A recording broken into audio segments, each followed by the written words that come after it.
Posibleng mahagupit na naman ang papasok na sama ng panahon ang mga lugar na sinalanta ng bagyong Yolanda at Pablo. Ito ang pinalabas na babala ng International Typhoon Warning Center. Ayon sa ulat, maaaring daanan o mahagip uli ng paparating na sama ng panahon ang mga lugar na nasa Eastern Visayas at Mindanao na dati nang hinagupit ng mga bagyong Pablo at Super Typhoon Yolanda noong nakaraang taon. Batay sa datos na minomonitor ng Office of Civil Defense, malaki ang tsansang tumama sa lupa ng naturang sama ng panahon na ngayon ay nasa may timog silangan ng Philippine Area of Responsibility, paliwanag ni NDRRMC Executive Director Eduardo De Rosario.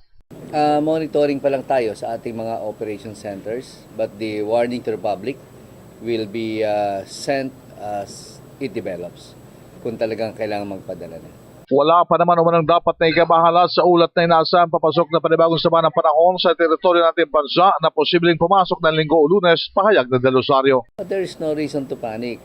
Sanay naman tayo sa ganitong klase ng bagyo. Ang hindi lang tayo sanay, yung Yolanda-like na napakalakas. Ito parang sa atin, normal yung strength na na-experience natin. Kaya natin yan. Ayon pa kay De Rosario, sa ngayon ay nasa kategorya pa lamang ito bilang tropical depression, ngunit posibleng hihina o lalakas pa sa mga susunod na araw. Kapag naging ganap na itong bagyo, tatawagin ito bilang bagyong Domeng at siya maging ika-4 na sama ng panahon para sa taong 2014. Iyan ang DZRH News, RH 911 Bing Formento, naglilingkod sa pagbabalita.